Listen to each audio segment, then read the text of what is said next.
Bueno, pues durante la conversación que estoy teniendo con José María Rubio habréis visto que tenemos aquí dos cascos muy especiales. Evidentemente, después de tantas experiencias en la competición, tienes una colección de muchos objetos que han cogido mucho valor con el tiempo, y aquí concretamente tenemos un casco de Fernando Alonso de la época de Renault, y un casco que la gente a lo mejor no reconoce, pero que tiene muchísimo valor también, porque es un casco de Pedro de la Rosa, si no me equivoco, de la última carrera que corrió en Brasil. Sí. En Brasil. Es de su última carrera, y el de Fernando es de 2002, cuando estaba en Renault, pero que estaba de probador. Todavía no había, estaba del salto de Minardi a Sí, Renault. fue el año ese que fue uno de sus peores años desde el punto de vista mental, porque él lo que quería era correr, pero eso sí le sirvió para aprender mucho. Hizo miles de kilómetros, porque entonces no había limitación a los test, entonces hizo miles de kilómetros con el coche, y eso también se tradujo en que cuando llegó 2003 ya estaba ya en Malasia, ya estaba ya en la pole y en el podio. Como una moto. Es decir, que bueno, pues desde un punto de vista no le vino bien, pero desde el punto de vista deportivo y profesional yo creo que fue un año también clave el poder estar ahí probando. Bueno, pues tenemos dos cascos. Vamos a explicar, porque tenemos aquí unas cosas interesantes y curiosas que os queremos mostrar.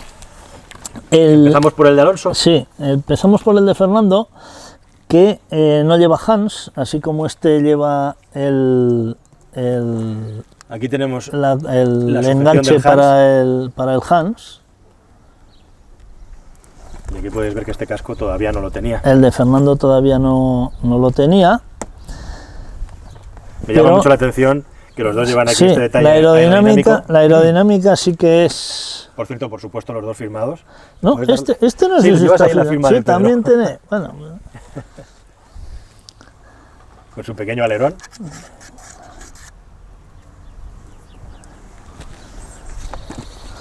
Es que cuando vas por ahí, en cuanto se despistan, le robas algo y luego, oye, ¿te acuerdas que se te perdió un casco? Mira, me lo podías firmar. Pero lo más importante es una diferencia que no es fácil de apreciar a primera vista. No es fácil porque bueno, ya veis que habría que mirar las diferencias entre uno y otro, y como la visera la tienen, bueno, este tiene una cinta adhesiva con la publicidad de la marca coreana de contenedores, y sin embargo el de Pedro tiene ya una protección de Kevlar muy importante, que si en su momento la hubiese tenido nuestro recordado Ayrton Senna, probablemente no le hubiera pasado nada, porque en la época de Ayrton, que todavía, bueno, pues en el 94 los cascos aún eran más simples, pues lo que le pasó fue que la barra de la suspensión le entró por aquí. Entonces eso fue lo que le ocasionó las heridas y la muerte. Que con este casco no le hubiera pasado nada, con el de Fernando sí. Es decir, que son pequeñas diferencias y pequeñas mejoras que han supuesto avances muy importantes en el tema de la seguridad para los pilotos. Ahora todavía son más extremos, y las viseras a veces, más que la visera, la apertura, si te fijas la apertura en el de Fernando, tiene una apertura muy amplia, y sin embargo en el de Pedro ya abrir el casco ya es un poco odisea, y ves que tiene una apertura mucho más reducida. Así es. Que alguna vez si te pones un casco de estos, uno de esos y otro como este, a veces si no estás muy acostumbrado te da hasta claustrofobia. Impresiona el poco espacio de visión que tiene un casco de competición como estos. Este aún tiene menos. Tienen unas bocas muy estrechas, prácticamente para que los ojos estén en la posición y nada más. Sí. Por ejemplo, los que os gustan las motos, veréis que los de las motos, sin embargo, tienen...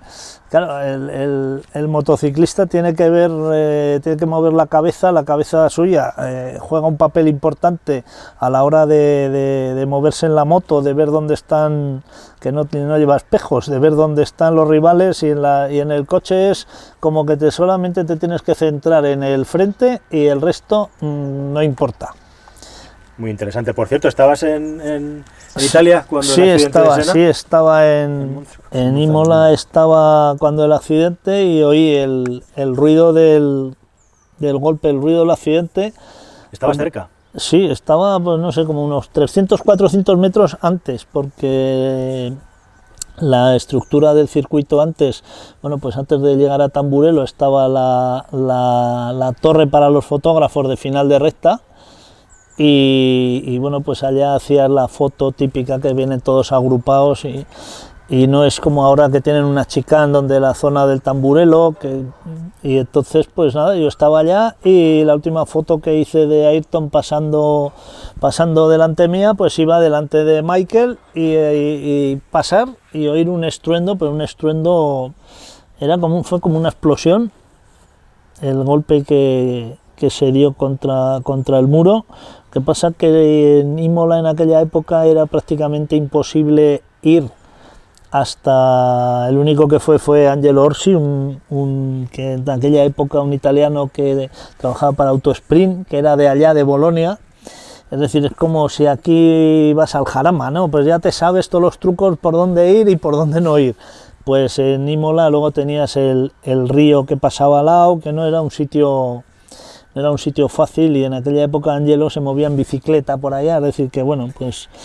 Como pez en el agua. Sí, hizo fotos que nunca las publicó y que nunca se han visto porque... Y siguen sin verse, ha respetado completamente. A ver, yo hubiese hecho lo mismo. ¿Sabes lo que pasa? Que en aquella época, yo tuve la suerte de tener mucha cercanía con Ayrton, pero la cercanía con los pilotos, más que quizá la cercanía, era la relación que tenías con los pilotos, era como más cercana, es decir, que si a alguno le pasaba algo y tenías tú una imagen de estas escabrosas, lo último que se te ocurría era sacarla.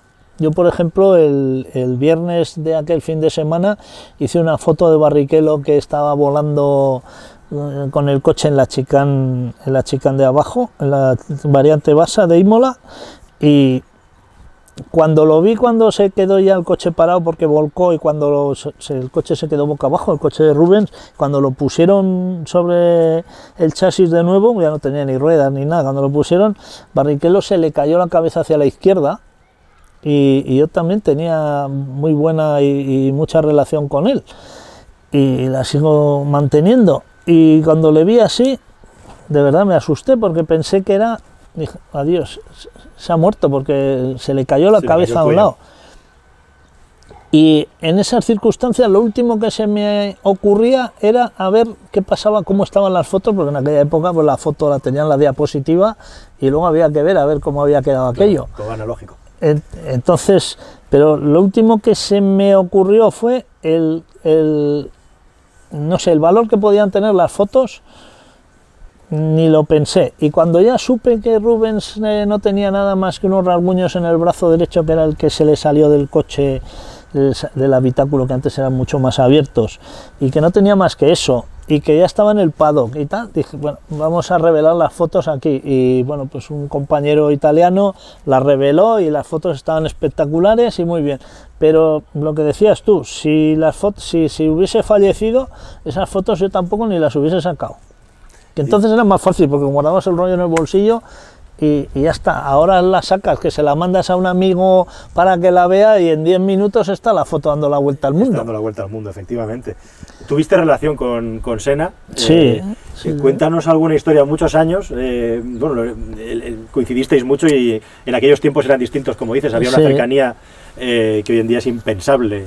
Bueno, es que no te voy a preguntar por eso, porque es tan obvio, ¿no? que ha habido un cambio tan grande en lo que es la relación con los pilotos. Sí, yo creo que en todos los deportes ha pasado también ha pasado un poco... lo mismo cuando se han profesionalizado tanto. Pero con Ayrton en concreto, bueno, hemos tenido, digamos, también hace unos años el documental impresionante que te acerca realmente al personaje. Realmente está bien retratado Ayrton. ¿Cómo lo retratarías tú, que lo has podido conocer de primera mano? Pues mira, yo lo retrataría como un... Para mí ha sido el mejor de todos, con perdón de Fernando y de Pedro y de Carlos y tal, pero por muchas cosas, es decir, no ya dentro del coche, sino también fuera. El carisma que tenía Ayrton Senna no lo ha tenido ninguno, ni Schumacher, ni ningún piloto ha tenido el carisma que tenía él. Entonces, era muy religioso, pero tenía un carisma que a la gente le atraía mucho, es decir, dice, no, es que era insoportable. No, era como un Carlos Sainz, un Fernando Alonso, un Michael Schumacher, un Lewis Hamilton, que están en lo suyo y no lo saques de lo suyo. y que luego las distancias cortas son seres humanos. Sí, vamos, ser humano, pero que es un tío excepcional para mí. Y sobre todo muy metódico. Otro era también, mira, los grandes campeones, yo por eso a Carlos le auguro un gran futuro, porque los grandes campeones tienen muchas cosas en común, y Fernando, Ayrton y Carlos tienen muchas cosas en común, aparte del trabajo, lo exigentes que son con ellos mismos lo primero y con el que está alrededor. Y tienen ese grado de egoísmo que es necesario en un campeonato de monoplaza. La palabra lo dice, monoplaza, no es como en los rallies que van dos, o en los raids, que ya ves tú que el egoísmo de los monoplazas y de la Fórmula 1 o de la Fórmula 4 no lo tienen en los raids ni en los rallies. La relación de los pilotos de rallies, todos, en la época de Carlos había algunas roces por ahí, pero es muy diferente. Entonces, Ayrton era un tipo que era muy egoísta, es decir, si tú estabas con él, estabas con él, es decir, no podías estar mirando demasiado en su mismo box, mirando demasiado al Alan Prost, porque te estaba mirando desde su casco, te miraba. Y si yo lo he contado muchas veces, que haces fotos, ahora las cámaras son más silenciosas, antes hacías plas, plas, plas. Si el otro día que había habido tres fotos, sí, del obturador, que eran muy ruidosos, y a él le hacías dos, aparte de que te miraba, luego te lo decía, ¿entiendes? Y por ejemplo, él en su primera época en Inglaterra, en la Fórmula 3, tenía a Keith Sutton, lo tenía haciéndole de jefe de prensa allá en la casa, en el sótano de la casa de Keith, y sin embargo, cuando ya progresó, le dijo, a ver, tienes que hacer, si quieres trabajar conmigo, no puedes hacer fotos más que a mí. Y el otro se quedó, pero a ver, que es que estoy empezando con mi agencia, tal, y claro, pues esto no, a ver, si quieres trabajar conmigo, solo me haces fotos a mí. Y dijo, oye, pero, no. Bueno, pues si no, pues ya está. Y partieron las peras. Esto es como si Ronaldo o Messi lleva un fotógrafo, solo me hacer fotos a mí, ni se te ocurra hacerle ni a mi compañero y mucho menos a un rival. Impresionante. Es decir, que acaparaba, y la gente que estábamos, o estabas con él o ya pensaba que estabas contra él. Entonces yo creo que es un fenómeno, así se me ocurre, además pensando en el continente sudamericano. Sería un poco el equivalente a Maradona en el fútbol. O sea, sería el Maradona, quiero decir, por ejemplo, en Brasil era Dios. Era Dios. Como el Papa. Sí, ¿no? O sea, es como el mayor mito o personalidad que ha habido en la historia de la Fórmula 1. De la historia de la Fórmula 1, y yo te diría que en la historia de Brasil, porque yo no he visto un funeral como el que le hicieron ni los jefes de Estado, nadie. La gente por la calle llorando, los aviones de caza del ejército acompañando al féretro, es decir, se muere un político y bueno, pues quizá la parafernalia de aviones y eso, depende en qué país la hacen, pero la gente no llora como lloraban allá. ¿Sabes lo que te quiero decir? Que yo creo que sin ninguna duda ha sido el mito más grande que ha tenido Brasil, y el ídolo. Luego era muy generoso, porque de hecho ahora mismo la fundación suya sigue apoyando a niños, y tiene más de 300.000 niños en Brasil que están estudiando, y que están estudiando gracias a su fundación, que la arrancó él con aquellas camisetas que se ponía de ese niña, que tengo por ahí, mira, tengo por ahí el número 1 de la revista de la revista que creó, un TV creó para los niños, y aquello sigue funcionando. Y sigue apoyando a los niños, y hay muchos niños, como te digo, que están estudiando. Siempre fue muy generoso, y era un tipo que él no hacía, entonces no había jefes de prensa como hay ahora, pero es que a él no le hacía falta, él se gestionaba las cosas, es decir, estaba a todo. Tú le decías, oye, vamos a hacer una entrevista, pues mañana a las 5, no te hacía falta más. Mañana a las 5 sabes que llegabas allá y te estaba esperando, si llegaba a las 5 y 20 segundos, que también una puntualidad, ¿entiendes? Que para ser sudamericano a veces aquello de la puntualidad... Sí. No parecía, desde luego, su personalidad. Pero ya te digo serio, y un carácter fuerte, y con el primero que se cabreaba era consigo mismo si las cosas no salían, y la carrera aquella de Imola, él no hubiese corrido, pero como corría Schumacher, él lo que no quería era perder más puntos con Schumacher, porque en las carreras anteriores, las otras dos, en Brasil y en Aida, en Japón, había tenido que abandonar, entonces Schumacher le llevaba ya muchos puntos, entonces si no hubiese habido Gran Premio, si no corre Schumacher, él no hubiese corrido. Pero como Schumacher corría, dijo, yo tengo que correr porque no puedo perder la oportunidad o no puedo cederle más puntos. Y corrió por eso. Y bueno, y de hecho iba delante de Michael cuando murió y hubiese ganado el campeonato. Pero le faltaban aquellos ajustes al coche que no sé si lo has leído, que ahora no me sale el nombre, el diseñador de Adrian Newey, cuando diseñó el coche, en un libro que ha escrito hace poco Adrian, reconoce que el fallo fue la columna de dirección, que Ayrton era muy puntilloso y tenía que tener todo a su gusto, y la columna de la dirección le molestaba, le rozaba un poco en las piernas y la fueron desplazando, ¿verdad? No, más que desplazando, le fueron reduciendo el espesor hasta que en la curva esa, que era a izquierdas, pues, a 280 km por hora y no, ahí no sé, iría más de 240 por lo menos, porque era una curva larga, de fondo, curva larguísima de pedal a fondo, sí. Y bueno, pues se murió y tuvo el accidente por eso, por un problema de resistencia a materiales. Fatiga de material. Fatiga al reduces el grosor, vas reduciendo el diámetro y al final, cuando más tenía que aguantar, se rompió y no aguantó. Es decir que, bueno, pues la fatalidad y luego lo que hemos explicado antes de los cascos. Pero bueno. Tremendo lo de Adrián, que es otro genio del que habría que hablar otro día. A mí, en cierta medida, hay cosas de Fernando, yo no sé si es más apropiado o menos decirlo, pero que me recuerda mucho por lo que es como persona, piloto, su comportamiento. Veo similitudes entre Fernando Alonso y Ayrton Senna. No sé si estás de acuerdo o no. Sí, yo lo que te he dicho, que el comportamiento y el carácter de Ayrton a nivel de carisma y de su religiosidad y esas cosas, pues los tiempos también han cambiado y Ayrton, pues como él no habrá otro, pues porque las circunstancias son distintas, ya no hay las cosas como eran antes, pero en los métodos de trabajo son clavados, y por eso te he dicho antes que Carlitos también sigue ese método de trabajo del esfuerzo, de estar encima, de que hay que mejorar y mejorar y mejorar, y Ayrton se murió por mejorar. Es decir, buscando la perfección encontró la muerte.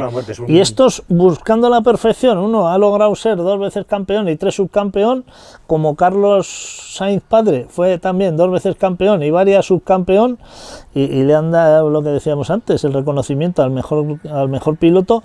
Y Carlos hijo, pues es otro también que está en lo suyo, y dentro de 10 años diremos, oye, otro que también, que es el esfuerzo, el mérito, que a lo mejor no tienes el mejor coche, porque Fernando nunca tuvo un coche como ha tenido Hamilton o como lo tuvo Vettel, un coche que arrasaba, es decir, que ahora en el Mercedes lo montas a Sainz y gana el campeonato, por decirte.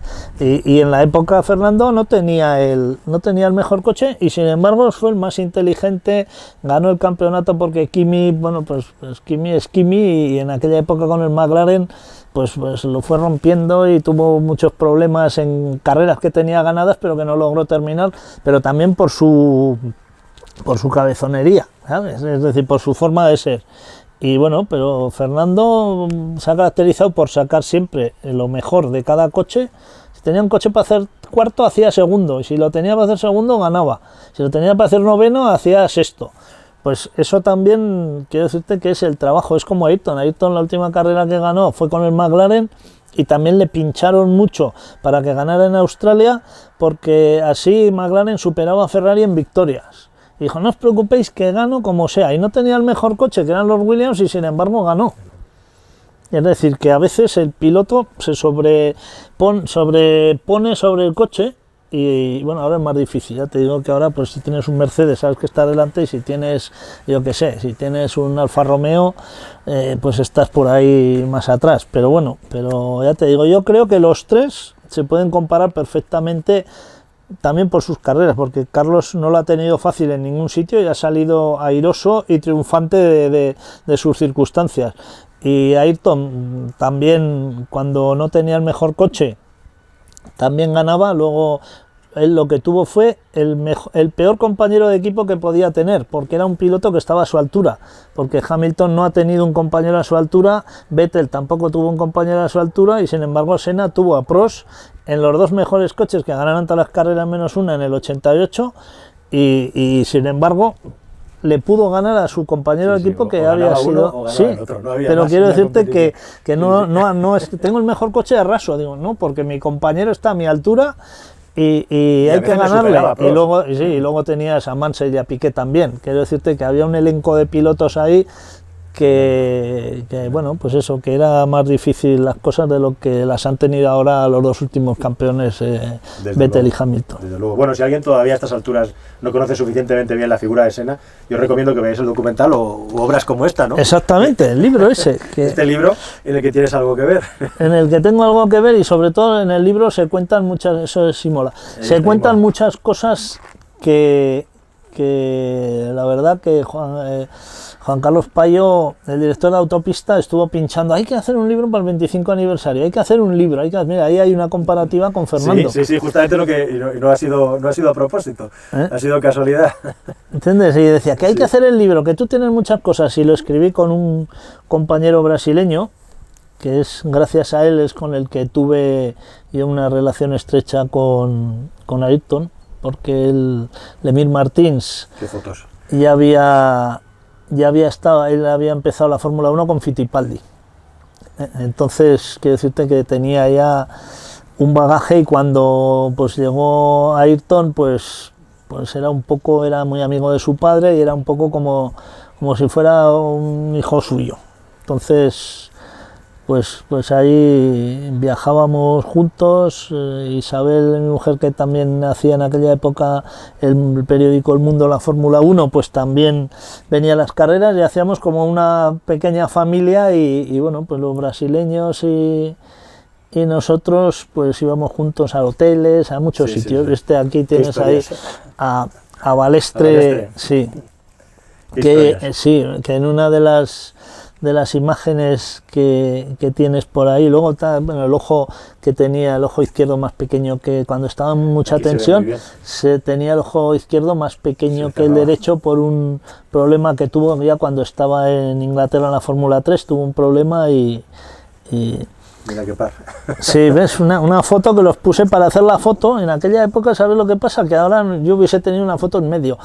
Pero en aquella época con la cámara había que decirle a ver, coge la cámara, el foco está aquí, es decir, que no es como ahora, vamos a hacer un selfie. Pues no, aquí no había selfies. Ahí pero no había selfie, pero que es una foto que Carlos también le tiene mucho cariño. Y lo que te iba a comentar, que hay en la entrega de premios esta, en el estrado, tengo yo una foto que está Ayrton Senna con Schlesser y con Balestre, que son dos personas que influyeron mucho en su carrera negativamente. Balestre porque lo descalificó en Japón, y Schlesser porque lo sacó de la pista cuando iba a ganar el Monza en el 88, que entonces McLaren hubiese ganado todas las carreras del campeonato. Sí. Es que me estoy acordando de pasajes de su carrera, la relación que tenía con el médico de la Fórmula 1, que era como su padre, las conversaciones con Ron Dennis. ¿Y con Ron Dennis tenía, con Ron Dennis lo que tenía más que conversaciones era broncas. Las discusiones. Era una pelea constante. Era tremendo, pero porque, a ver, entre Prost y él se acusaban, porque Ayrton era un tipo muy inteligente, y ¿sabes en qué se parece mucho a Fernando también una cosa? Con los de Honda. Ayrton con Honda era como el hijo de Soichiro Honda. Llegó a ser como el hijo del fundador. Entonces, Honda llevaba los motores donde decía Ayrton que llevara los motores. Es decir, el Lotus luego llevó Honda porque Ayrton ya tenía a los de Honda, ya se los había ganado, ¿entiendes? Y bueno, y en Japón era también un ídolo total. Fernando también ha tenido y tiene también mucha ascendencia en Japón, pero lo de Honda, al revés que Fernando, con Honda terminaron fatal. Con Ayrton era como si fuera su hijo, y eso le hizo también a él el poder gobernar en los equipos, porque él gestionaba, es decir, iba a McLaren, a ver, ¿qué tal? Pues vamos a tener Honda. No te preocupes que lo tenemos Honda. Y luego Prost le achacaba a Ron Dennis y a Honda que le daban los motores buenos a Ayrton. Y Ayrton le achacaba a Ron Dennis que los chasis buenos se los daba a Prost. Entonces, y ahí, sobre todo antiguamente, que había el warm-up en las carreras los domingos por la mañana, había media hora de entrenamientos que tenía el coche de reserva, pues muchas veces McLaren tenía que llevar 4 coches, porque si llevaba solo 3, unas veces le tocaba a uno, otras a otro. Pero saltaban chispas, lo veías tú al Senna cambiarse de coche, daba una vuelta, se bajaba de uno, se subía en el otro, como lo de la Fórmula E, se cambiaba de coche, este le gustaba, el otro tal, y al final casi echaba la moneda al aire para ver cuál cogía, porque es que los coches eran iguales, no había diferencia, pero se cambiaba de uno a otro, y luego en muchas carreras, cuando ya estaba al final de temporada, McLaren llevaba 4 coches. 2 para cada uno y 2 para cada uno, y así en el warm-up del domingo por la mañana cada uno tenía sus 2 coches y no había que hacer diferencias entre uno y otro. Por eso te digo que la figura de Ayrton fue irrepetible, porque es como en el fútbol ahora. Yo siempre pongo, porque la gente las comparaciones con el fútbol las entiende todo el mundo, cuando dicen, no, es que Messi mete los goles, a Messi ponle unas botas de Di Stéfano y unos balones de la época, a ver cómo ese balón hace que coja la parábola. Imposible, y en aquellos campos. Entonces es imposible comparar a Pelé, Di Stéfano, Puskás, claro, con Messi. Son cosas que cada época, y en los coches lo mismo. No puedes comparar a Fangio con Schumacher. Dicen, es que aquel... No, es que es completamente distinto. A mí un día Pedro, que probó el Mercedes de Fangio, me dijo, no he pasado más miedo en mi vida que llevando este coche. Claro. Pero no ya por miedo a romperlo por el dinero que valía, sino por miedo a darse un tortazo. No gira, no frena. Por las circunstancias, ¿sabes? Dice, ¿cómo podían llevar esos coches a esas velocidades? Por eso son comparaciones que no se pueden hacer. Es como cuando dicen, vamos a comparar, tienes el que más puntos. Hombre, al principio eran 6 puntos, luego 9, ahora son 25, entonces no puedes comparar. Totalmente. No puedes comparar, son épocas que son incomparables, y bueno, pues cada uno ha sido el mejor en su época y ya está, y no puedes extrapolarlo a una época de 70 años o de 100 años del fútbol.